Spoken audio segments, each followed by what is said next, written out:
Hello.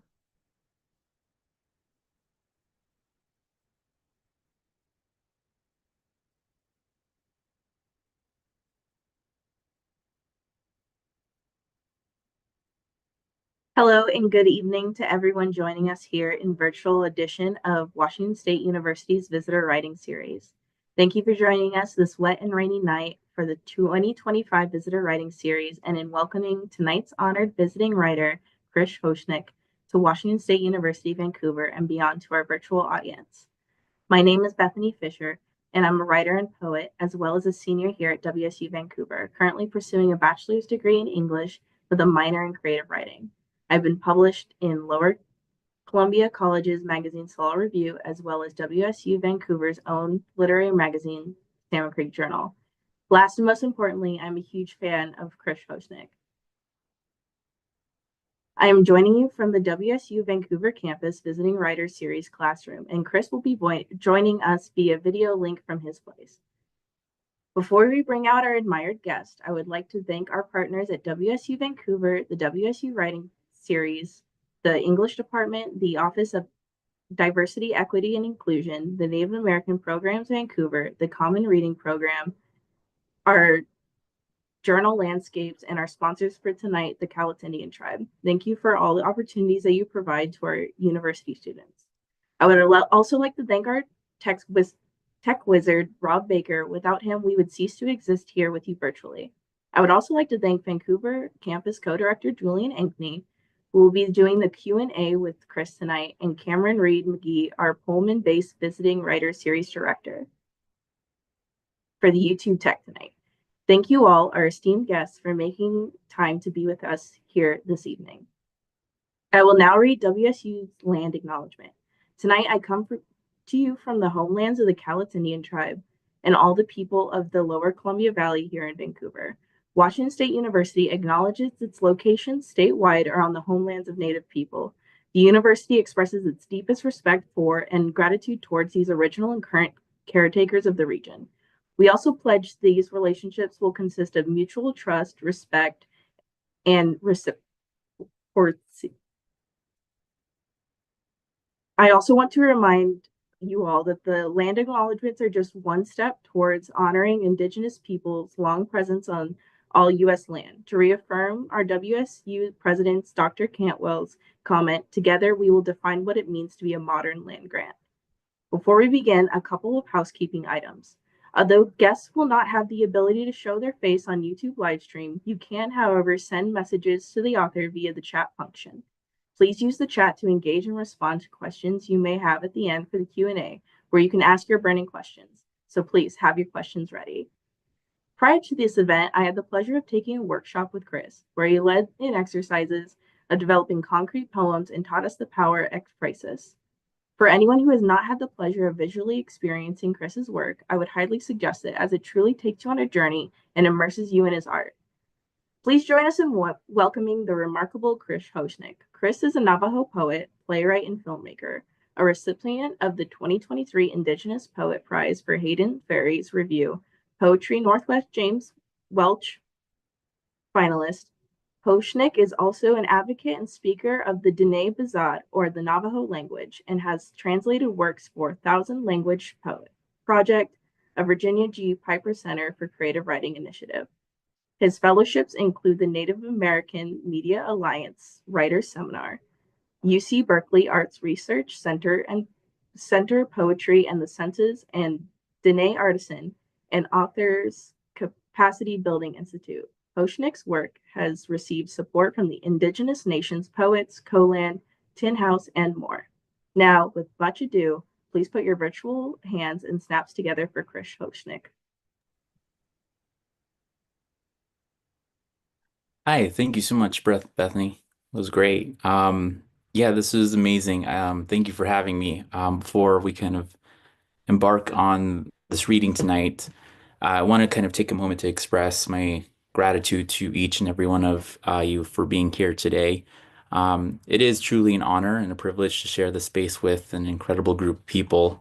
I want to especially thank Cameron and Julian for inviting me for this to be part of this special occasion. Your generosity and warmth in bringing us together today means more than words can fully express. So, yeah.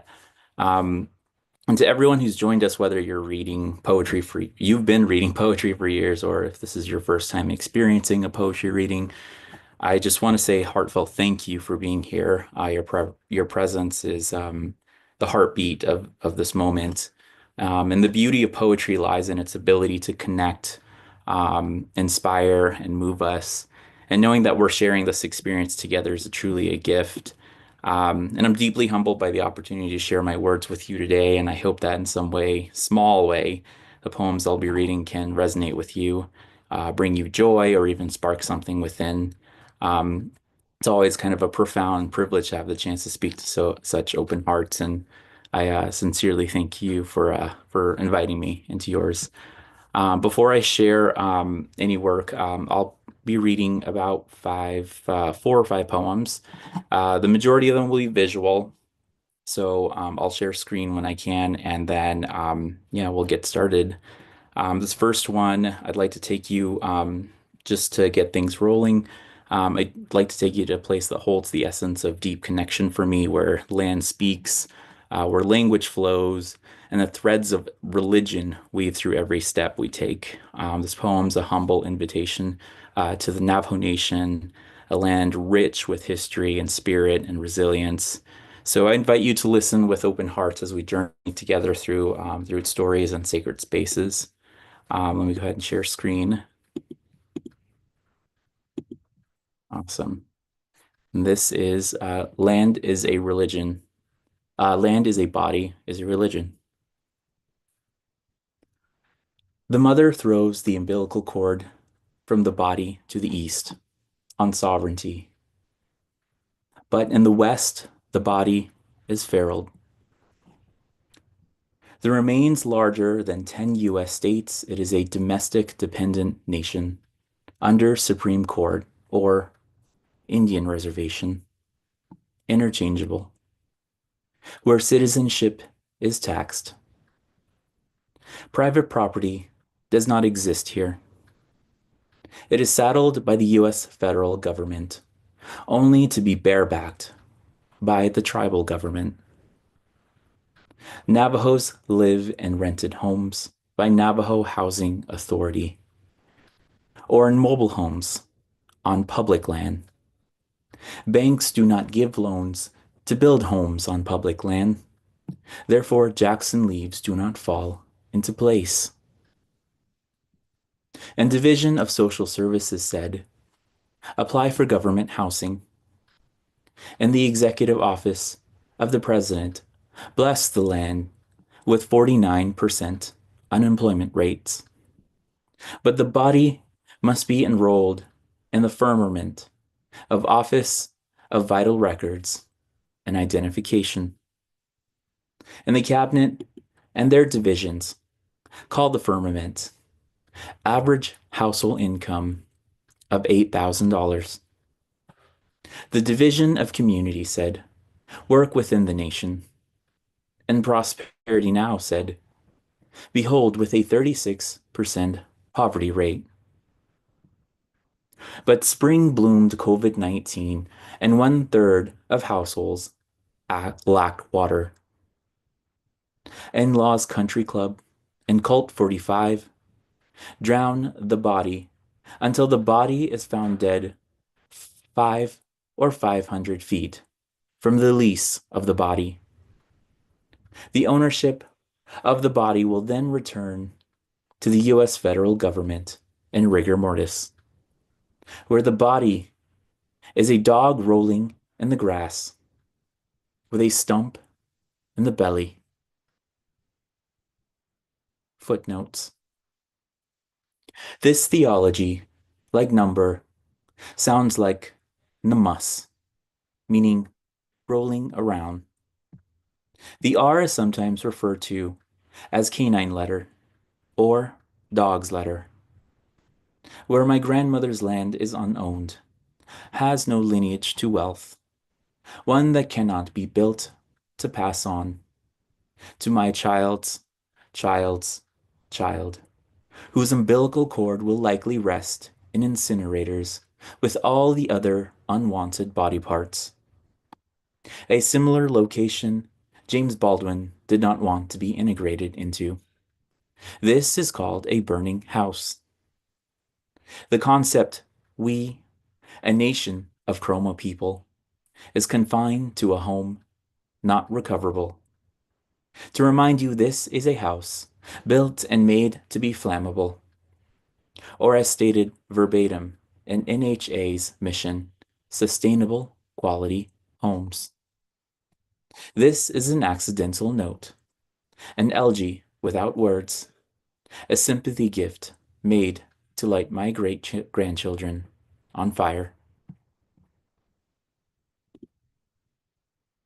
Thank you. Awesome. And that was the first piece, which was in the Hayden's Ferry Review, I believe in 2023. Let me go ahead and get some things rolling here. Awesome. Before I share this next one, I want to say that I'm often kind of wrestling with an urgent imagining. Question being, how do we redesign democracy to care for the well-being of its people? For me, translation is migratory, it's fluid.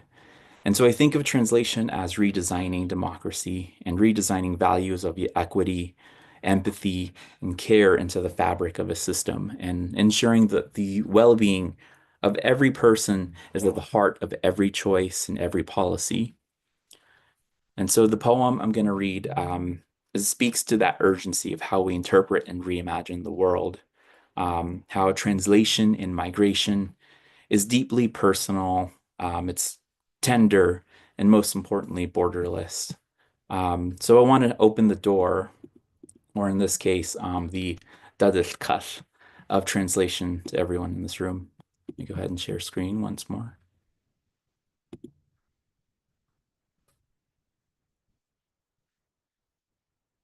Dadilkat. The danger is clear.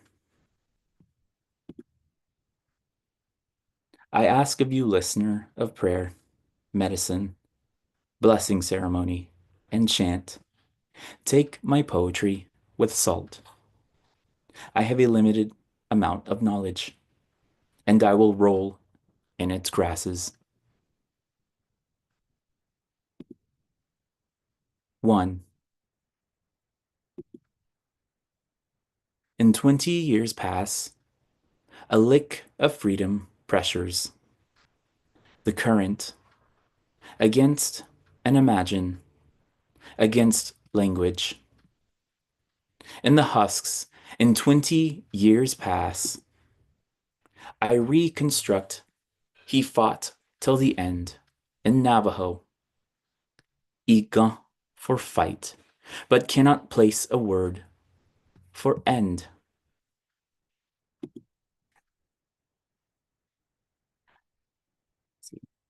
I use the stories you told me. I think of water on a shoreline, trapaha, which I can substitute for the word front line. However, one will argue this translation is more aligned with on top of, or on the edge of something, or is it, as Natalie Diaz places it, in American imaginations, the logic of this image will lend itself to surrealism, or magical realism. How can a thing be sought after while being imagined as another? Perhaps it is Andre Britton's dream and reality, which are seemingly so contradictory into a kind of absolute reality, a surreality, if one may so speak.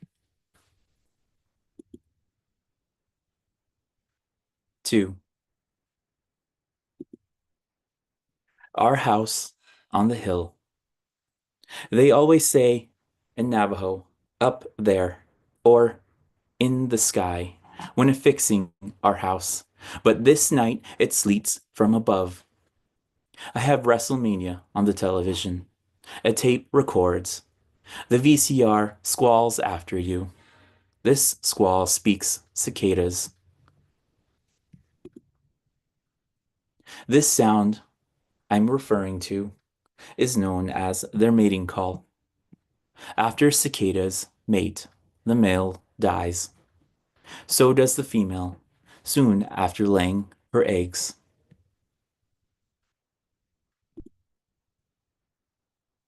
3.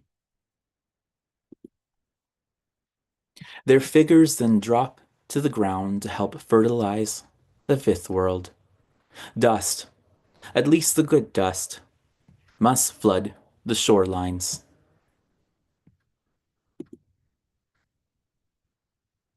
4.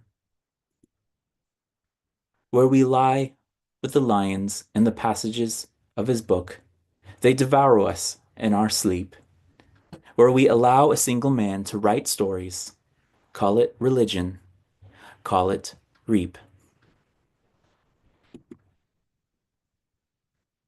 5. This is my dudil. This is my denial. My dudil kal. Da squalls time. Dil vibrates. Blood. A threat. Kal. Kal. Kal. Close.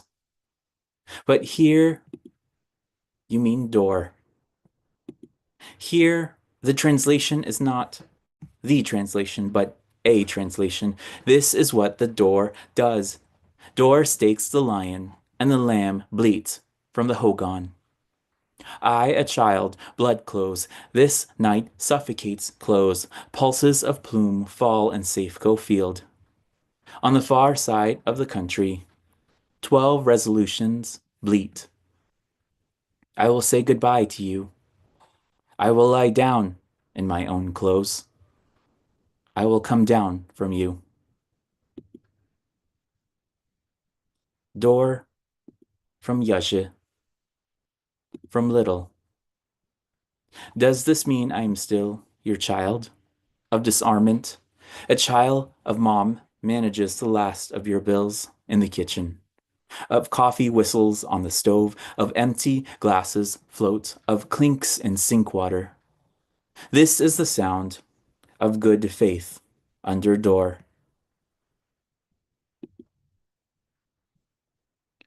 And so this surrealism Britain speaks of, like the wings of a clipped bird, teaches me I am the animal. The repetition of stepping on and off the glove of my owner should lessen the hurt for you. Time trickles through me. I am a drought, a language now serving a nation. I become image. I become surrealism, a translation in limbo reaching for soil. For my nation is fighting a greater end. Awesome. Thank you. And I have about two more for you guys. This next one um, is actually, or the last one that I had is actually two poems kind of blended into one. One poem is Dadilkath, which means door, and the entire poem is essentially a journey through what that translation process is like for me to try to assemble the language. And the problem with translation, I feel, is that you tend to go through the Western thought of trying to break things apart into the morphologies and try to give things meaning where there aren't really any meaning. And so at the end of it, it's kind of this idea of traveling through memory, traveling through the present and how it's being used, and then the future and how it's going to be used. The word dadilkath. Um, and so yes, the morphologies could define it in some shape or form, but in English, it's simply just door. And so the journey to get there is pretty, for a lot of people that speak two languages, especially indigenous languages, it's a pretty exasperating experience that I've noticed, especially within communities. And the Dadilkath is featured in Poetry Magazine, March 2025 edition. It's all Diné writers.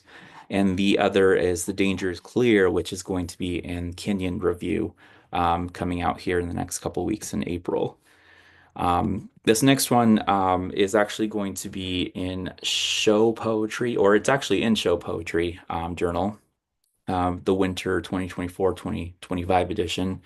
And this one I wrote kind of as I wanted to acknowledge the weight that trauma carries and how it shapes us and how it often let is often left unspoken and how we struggle to kind of find words. This poem kind of explores the language of trauma, its silences, its distortions, and its need for expression. It's kind of, and it's an invitation to confront and heal and to give voice to what's often hard to say. So I'll go ahead and share screen once more. Let me know if this is okay. I believe that's it. There we go.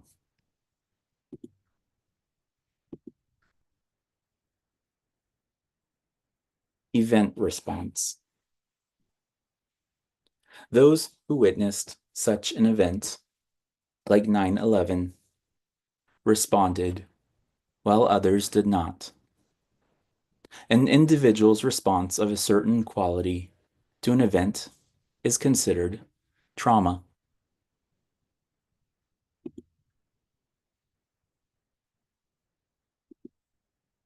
This story serves as the thing to unpack. Our family comes together to rummage your things. I'm hesitant. What to take, what not to.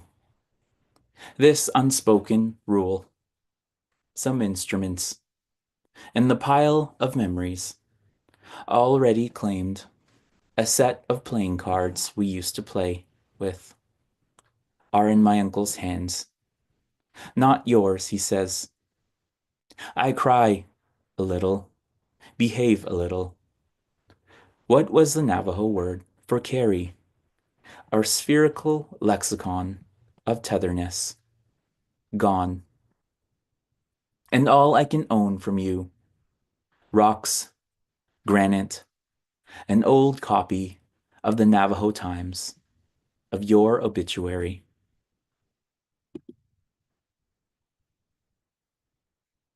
Through this, one must display a certain criteria of behaviors to be considered trauma. Where in this language is the kind of trauma that stays with you? When did that language start?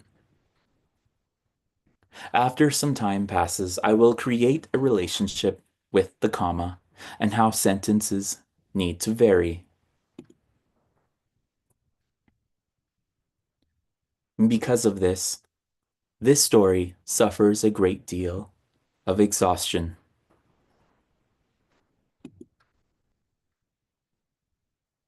The English language has a strange way of turning anything into the physical, abrasive. Trauma equals movement, meaning it occurs in the body. How did this metaphor for the thing we cannot tangibly hold be a thing we desire the body to do? We do not only talk about trauma, but see it as a physical being resting somewhere in our bodies.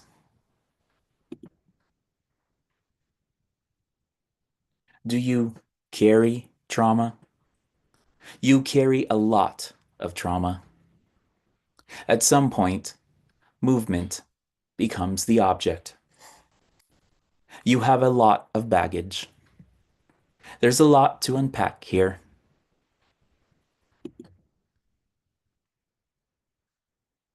I think of Gertrude Stein and her stance on commas in relation to this. They are like breaths. To see a comma and judge its placement is to tell someone how, when to stop breathing.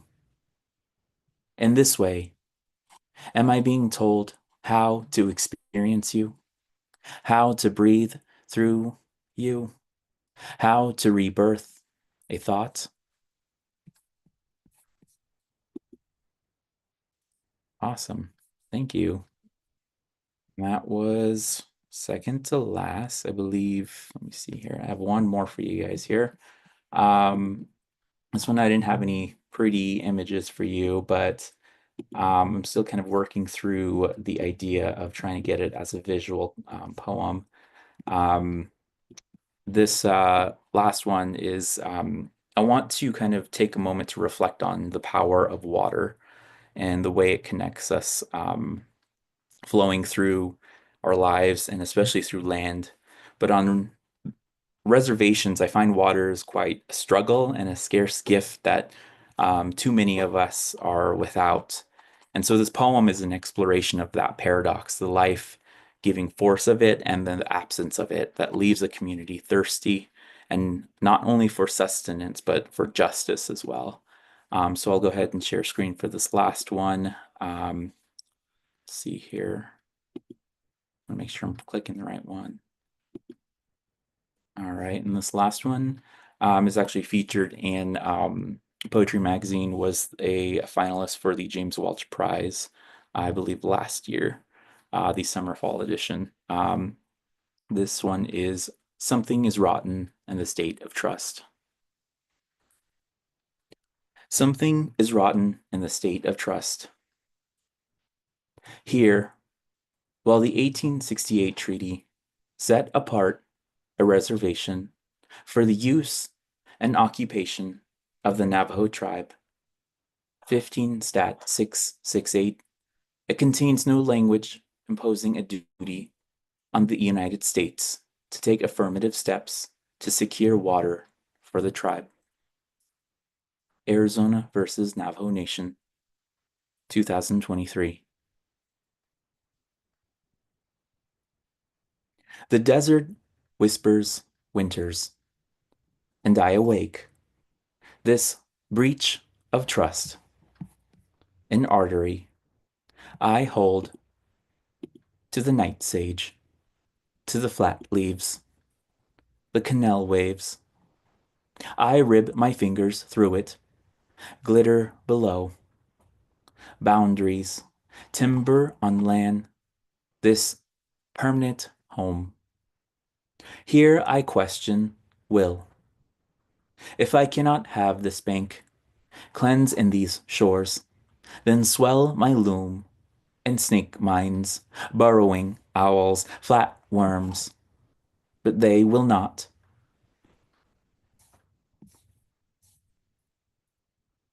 In this odium, between these three arteries, I exit the handles off my throat, the year of prickle and claw from the sky. Rainwater speaks, set apart. Abide by this tongue. I sit, alter my bedside table, draw on the drip edges of my root. This worship speaks to me, tears off the cheeks of a catechist.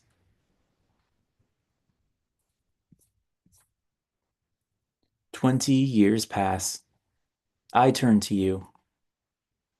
Hold me, cinder block. Come close, you say to me.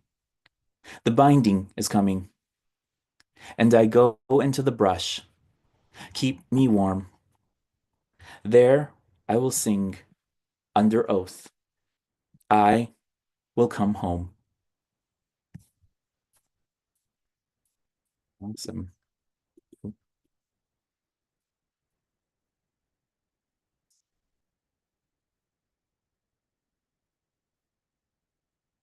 All righty. Thank you. Thank you. Himakis Kati Yao Yao Enum Lautewa Chris. Oh my gosh. A huge thank you to Chris. Um, oh my gosh. So every time I'm in your presence, I always learn something new. Just being able to kind of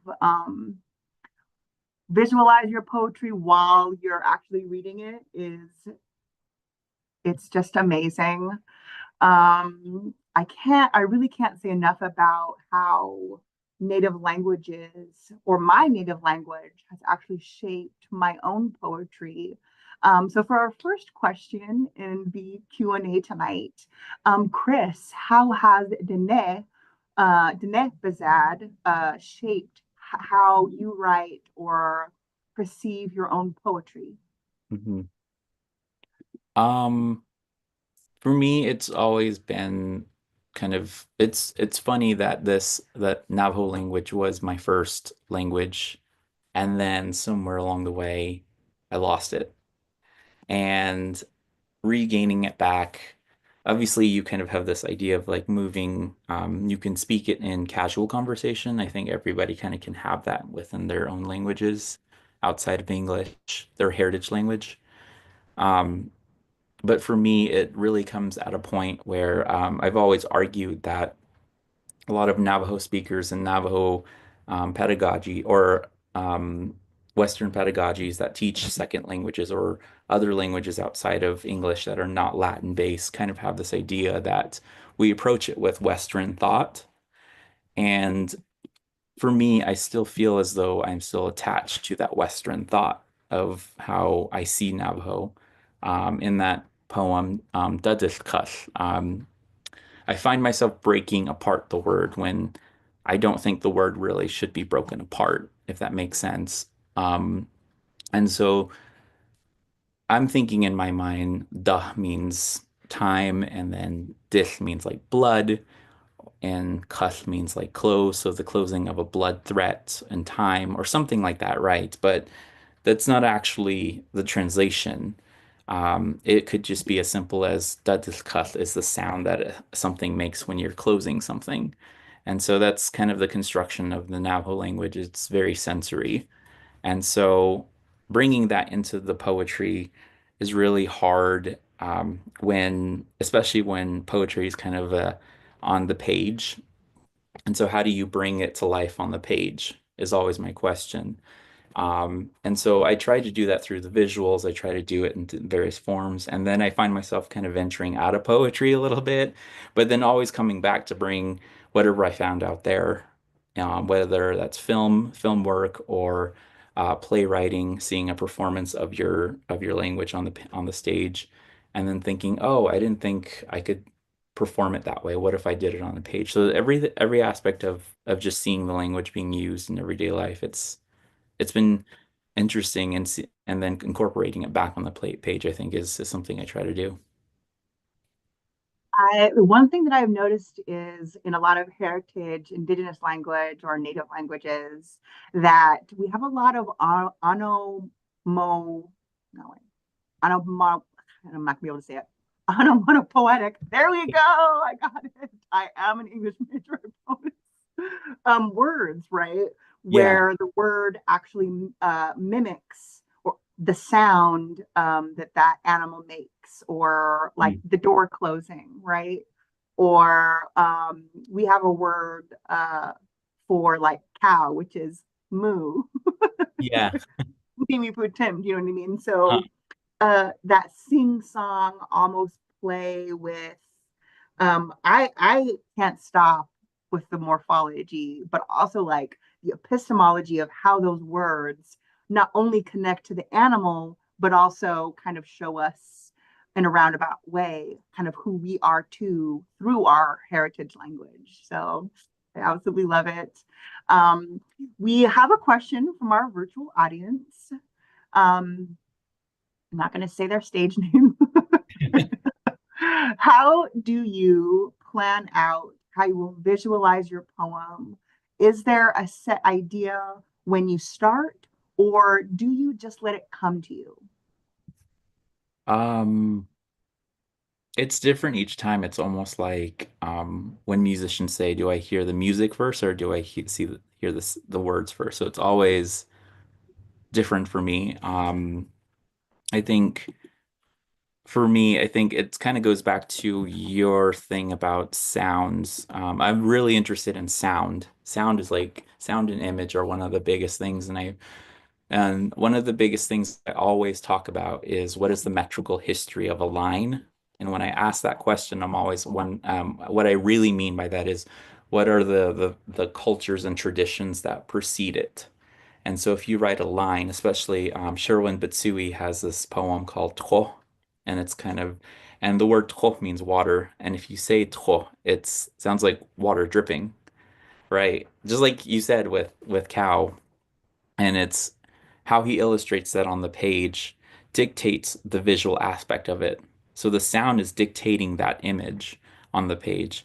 And so when I'm thinking about that in visual poetry, I'm always thinking about how is that going to perform on the page and what is the metrical history behind that line that I'm trying to do. If there's anyone that precedes it, if there's a line that I wrote and I'm thinking, oh, the Natalie Diaz line about American imaginations. How do I, Yes. yeah, how do I construct that? And then what followed that line was Wings of Eclipsed Bird, because I believe she speaks about language in terms of how a hawk we think of. I think it was Beth Pitot who said this at another reading about Natalie, that Natalie said language is like a hawk, we have to call it back, right? And Yes. No, when I was watching you, I was like, I know that we both, but you especially, we've studied with Natalie Diaz. And when you were reading certain lines, I was like, oh, that totally reminded me of Natalie, not only the way, but the way the meter and the metric, the way you're measuring it, but also the way you are kind of pronouncing some of the words. Mhm. So I absolutely love that. Yeah, it's always honoring those before you Yes, and then that's so indigenous. yes. And I'm always wanting to attribute everyone before me. Always. I'm sure that that's something that I want to do, even if they're not indigenous. I never think of it as I thought of it first. I always think of it as how is so and so said this. And so it's got me thinking like this. But in terms of getting it on the page, it's back to that idea of how can I honor my, I guess you can call it your literary ancestors, but also honor that specific line on the page and then showcase it and make people feel it not only visually, but in their mouths and then their bodies. Yes. So I'm always telling my students that will listen, my long-windedness, if you're not feeling something physically when you're listening to someone read poems or poetry, doing something wrong. Nay, I'm just joking. But I always tell them you should feel something when Mhm. you're interacting with poetry. That's how Oh, you yeah. know it's good, right? You're supposed to feel those words like in your body, in your soul, which leads us to our next question. This is kind of a hard one for me, anyways. You write of trauma. How do you process your own? Do you find it difficult to express the very being of trauma due to yours? Or does your experience and trauma come through to kind of shape but explain it to readers? Yeah, I think of poetry as a reflexivity. When you're practicing poetry, I got this from Amanda Touching, is another great person who taught me this in Shannon as is to practice reflexivity in your writing, is to always be conscious when you're doing research or when you're in the creative space. If you're in the creative space, then you're always making sure your sources are cited and understanding that there's strong, it has a strong foundation and then creatively, that's usually in form, whether that's the sestina, the sonnet, whether that's concrete poetry, it always has to have a form. But when you're researching, I am learning that I always have to write side notes on how I'm feeling through the process. How, if I have a new discovery on something and it gives, because academic writing can do that to you too. It can conjure something in the body. And if it does swell or do something in the body, that's a trauma response in a way. So you have to document that. And for this event response, I was kind of doing that when I read the line about Gertrude Stein and her idea of commas. It just made like this whole my like felt shivers in my body because I've always had this problem with writing, not poetry, but just essays and fiction and nonfiction is my sentences are too long or I have too many commas. And so when I read that line and having been told that constantly that my sentence structures are poor, is that a response to trauma? You know, because I've always had this theory too, is that the translations from Spanish to English, Spanish has ongoing sentences. In Navajo, the Navajo writers tend to put the verb before the subject. And so there's always this interesting thing that a lot of people from other languages are doing in English that they're carrying over. And it makes you wonder, is that, again, that's a metrical history that I think we need to really examine and study, but it's also, is that a part of a trauma-based thing that somebody's responding to on the page? Is that how they're responding to something? And and I feel as though if you were to instruct someone on a piece that they're writing that they've gone through and you're editing it and you're doing all these cuts, I feel as though you are you are doing something to them and their experience and devaluing that experience. So then the poem or the piece is not performing on the page like it should. Hope that makes sense. Yes, yes. So, which really is a great segue to our third question. So, when you are pairing those Diné or Navajo and English sounds, how does the actual sound play a role in those decisions? And does it kind of, in some instances, feel awkward in pairing them, or is that the goal? Sometimes it is, I think. Um, Layli Long Soldier, another great poet. She's going to be releasing a new collection here pretty soon, and her whole idea of placing an indigenous word on the page and surrounding it by English, she's always said it must be so lonely to be that word. You know, and that's true. I think that's really true too. But for me, in terms of sound, it's very stifling to kind of read in English and then all of a sudden, especially with Navajo, it's very nasal. My father actually told me this, and I do speak Navajo, but I don't speak it in a way that the way he speaks it. I think the way he does it is like it's almost like music. And so when he speaks it, we were talking about breath work in poetry, and this is so interesting that he loves poetry now. Like I see like napkins and backs of envelopes with poems on it. Sometimes Yes. he's writing in Navajo, but he's doing what's this? He's writing it by sound. He's not writing it like how. And so I think, Phonetically. yeah, phonetically. And so it's so nice to have that. And so with what he's told me was so interesting is that Navajo language, and I'm sure your language is like this too, is that when you're done with a sentence or you're done saying something in English, you feel like English has exhausted you. You feel tired. You feel like you're out of breath.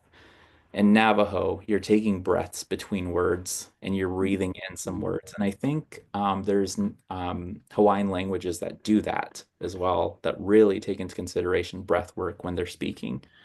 And and so that I think that's really interesting because it's like it really dictates the sound of a poem for me because then I'm speaking or I'll be doing a reading, or even if you're reading in your mind, you want to feel that pressure and that tension in your mouth of, and I think Dan Beachy Quick is a great writer who does this in English where the sounds kind of move with the breath work.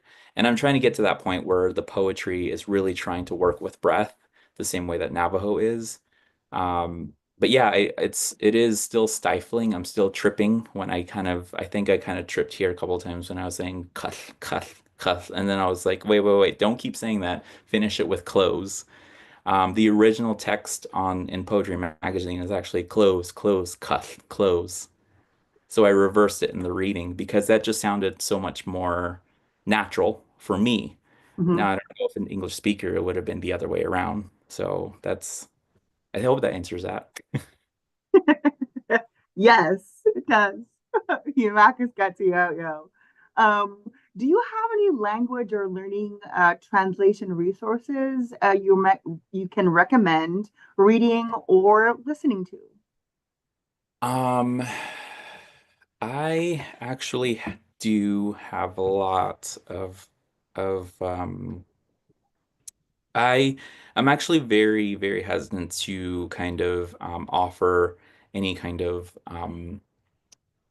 language-based um, learning tools just because they're so steeped in Western pedagogies that if you were to learn Navajo or Nez Perce, it's almost as if you're going to take into consideration the English thinking or Western thinking. And so I always have this problem when I'm seeing kids learning Navajo on the reservation and on TikTok and social media, and especially when it's their native languages. It's so great to hear them speak it, but when there's a book in front of them and they're pointing to pictures and saying that's that, that's that, that's that, to me that's scary because that fixes that image for them.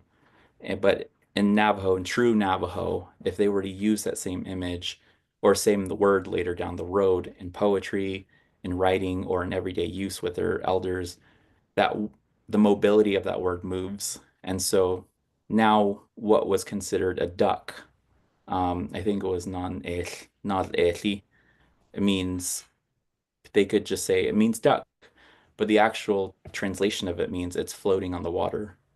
And Mhm. so what if a grandparent says something like along the lines of, "Oh, your sister's not Ethi," and so then in the mind, as you learned in Navajo through Western pedagogies, you're thinking, "My sister's a duck," like, and so um, Don't get me started on those yeah, cis-locative verbs. yes, Okay. so but Just a little translation joke for you. yeah, exactly. And so it's very hard to kind of veer people into the right places. I do have an essay in Poetry Magazine that kind of details that a little bit more.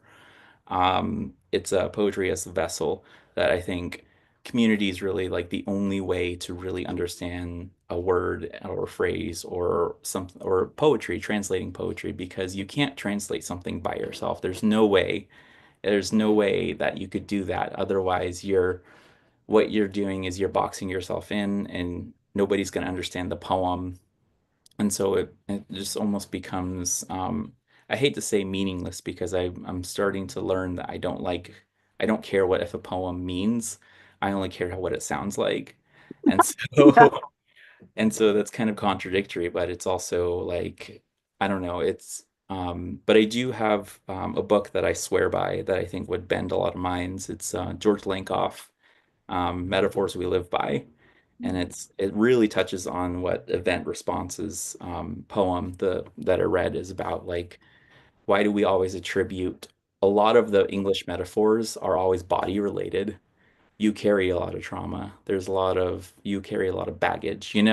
There's these ideas of it's always in the body, and we wonder why there's so much tension against our bodies and certain parts of our bodies. But in other languages, their metaphors are completely different. They're land-based, they're plant-based, they're water-based. And so I'm always curious to see what a pedagogy that's in favor of the language of the indigenous language would look like. I love that. A little bit of a culturally sustaining pedagogy here is so your poems are so beautiful and personal, but also inspirational. Um, what or who inspires your poetry? I obviously my mom and my dad are like the big people that are they're standing alongside me when I'm doing my work. They never get to see full poems until they're completely done, but they do get to see bits and parts of it as I'm working in Navajo. And so that's really exciting part, but that also kind of skews the narrative of what I'm saying and what I'm trying to do. Because when it finally comes to fruition, the poem is a lot of what my work is kind of slowly leaning into is almost ancestral. And so I always find my grandfather back in my work for some reason. Yeah, And coyote always pops up in mind, damn it. and so yeah, and it's always like it's that thing that Natalie always says. Natalie says, "What is your image of obsession?" It's what is the one thing you're always obsessed with in your poetry, and that's him for me. And it's I just got back from New York a couple weeks ago on developing a play, and it was one of the best weeks of my life because I was free to write every single day. And so I brought in a new script for the actors. They hated me because I rewrote that script every night. And I know poets kind of have a problem, not a problem, but like they have difficulty finding, trying to write, but I never have that problem. So that week was really like when they said, you can write a whole draft if you wanted to. And I did that. I did that every day. To have that luxury and to have that creative freedom is crazy.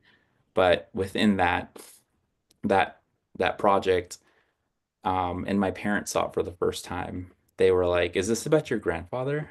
And I was like sitting in a bar with them after the play, and I literally almost just like had a moment of like I'd fell to the floor, you know. But I was in a bar, I was not going to do that. uh, but yeah, with that, the fact that they saw it was very, very touching for me because then I told them, well, a lot of my work is about him. And now they're going back and they're seeing it, and they're seeing that image reoccurring over and over again. Yes. Oh my gosh. Speaking of translation, what is the most difficult Diné word to translate into English poetic lines? And is there an English word that particularly does not translate well into Diné? We just had this discussion 2 nights ago. Oh, nice. Um, we were talking about because in our culture, we were talking about the color, the concept, and the myth behind it. So glitter or gray or chrome. His question, my dad, was, how do you say chrome in Navajo? So I immediately said besh le gray, which is besh meaning like metal, and then or silver, and le gray could be like white, but it also could be gray, but it also could be like an opaqueness. And so in its essence, it could mean silver, the silver material for like jewelry. And then my mom came up with something else, and then we came up with nachagray. And even that word, when I brought it up, my dad was saying, I think it's nahogray. And so, and I asked him, so does it mean glittering and chrome? What does it really like? What's its true essence? And he kind of was stumped. He was like, that's really hard because, and it's not just one word, this is a lot of words. There was maybe four other words we came up with just for chrome, the color of chrome, but the concept of chrome, that word change. And then the chrome in stories and change because then it meant glittering. And so it was just kind of like this ongoing thing, but it's hard, I think, and it's contextual. I think that's again that's white what not white Western thought is just it's very taxing on the mouth to kind of and on the body because then you kind of feel like you're a failure in your own language and that you truly don't have a relationship with it just because you don't know what something means. That's a disheartening thing to be, and I think a lot of speakers are like that and they're in that space in that mind space because of that and you wonder why we're not passing languages down or we're not teaching it or we're not taking time out of our day to really have deep conversations about our language you know Yeah. Okay, one last question for you, Chris, and maybe one of the most important. What is the most important lesson you have learned in your education journey thus far? I just because it's something that I always think about is I'm always wanting to take the people that have in contact with, I come in contact with, and take them along with me and carry them with me. And in any way, shape, or form, I always want to do that. Um, and so again, like I said, when I like go into spaces, I always want to make sure that I'm um, giving time and space and breath to the people that I'm mentioning and giving. But in the poetry too, I'm always very um, conscious that those people that have taught me are in those poems as well. Yeah, I think because then it's like for me, poetry is community, right? So I The mean, community. even you.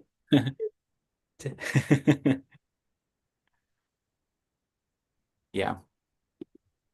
Yes, I absolutely love that so much.